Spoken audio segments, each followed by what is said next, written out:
Alright, so if you saw my last video, I showed you how to make kind of like a horse or unicorn mane.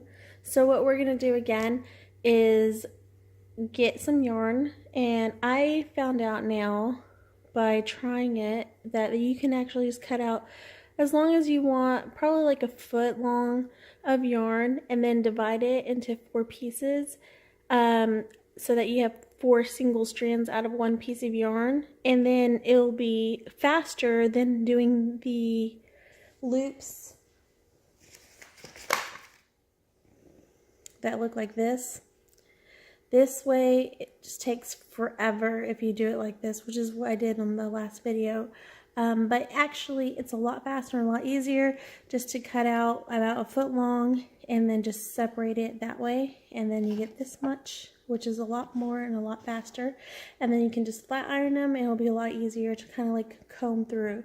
And then I'm going to apply this to some ears. I cut out this template of an ear that I made so that it's going to be like a cat ear looking like this.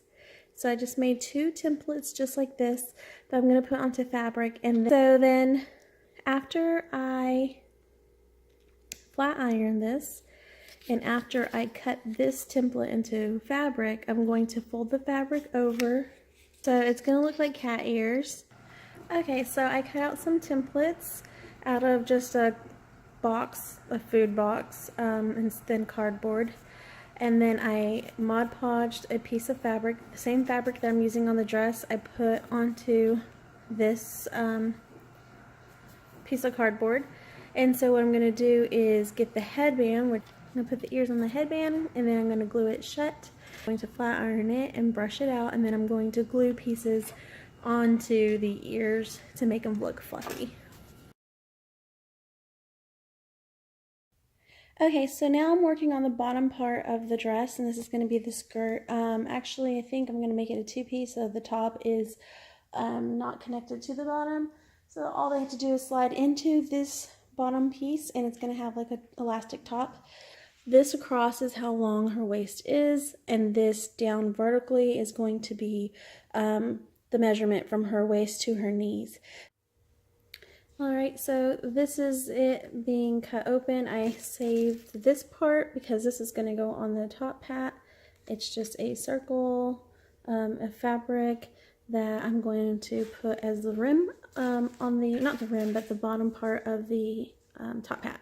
So now that I have this circle here, I'm actually needing another color stripe right here. So what I'm going to do is go ahead and cut about that much around so that I can sew this piece to another piece, and I'm going to keep doing the circle parts. I have these long curved strips of fabric that I can sew into each other until we get to the bottom of it, and then I'll just hem it. Okay, so now that I have this cut, I just pinned it to the second color, and then I'm just going to sew these together.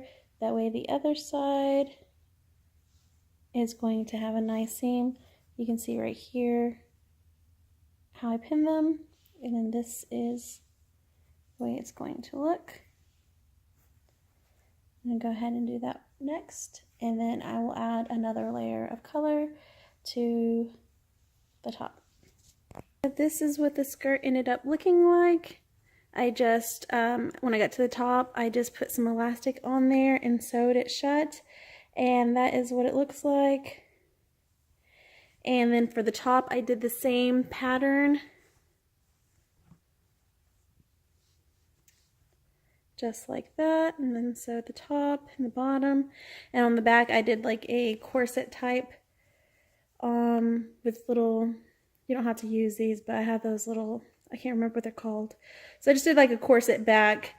And then to make it fluffy, I just did this tulle type thing. So basically I just grabbed one long piece, which was the width of her waist, and then I just grabbed these long pieces as long as I wanted them to be to her knees, and then I would just kind of put like a knot on the top of it, and then it will just tie on the back with these long strips. So that is kind of like a tutu basically, that's going to be underneath the skirt, and it's going to make it a little bit poofier. It's going to be super duper cute. So yeah, this entire costume can be done in one day. I was kind of just winging it, not having any instructions. So it took me 2 days because I didn't just concentrate on it. I kind of just did other things. And if you knew exactly what you're doing, you could get it done in probably a couple hours. So this is just what her Cheshire outfit is going to look like. I think it's going to be super duper cute. She did ask me to make little armbands as well, which I just used purple fabric and elastic. So I just made seams on both sides that closed up, and then I just grabbed a piece of elastic and I sewed that shut so that these are just kind of like the ruffles to be on her armbands. That's just what she wanted, just to kind of complete the dress. So let me see if I can show you what it looks like. So that when it's put on, it's going to be on the upper part of her arm. So it's kind of like a poofy sleeve, I guess you can say. But it's just going to be a strap on one side, and the other side will have the fabric. So yeah, I think it's super cute. I mean, and honestly, I actually had all this stuff already here at home just because, I don't know, I have too much crafts. But if you went to the store, I don't know, I don't think it'd be worth it. It'd probably be cheaper just to buy the costume because material and everything kind of adds up. But I happen to have everything at home. Maybe you have stuff at home that you need to figure out what to do with. You can just make your own costume. It's super easy. Hopefully some of these tips helped you be creative with an idea. Actually, these ears look like that on this side. But in the inside, I kind of tried to do like the Chester look where I had the pink in the inside. And this is supposed to be like the fluffy part that he has. I don't know. So anyways, yeah, that's just the way it came out. I really do think it came out cute. And the sleeves, I think, were a cute little add-on thought that she came up with. So, yeah, thank you guys for watching, and I hope this helps you guys. Have a good day. Happy Halloween. Bye.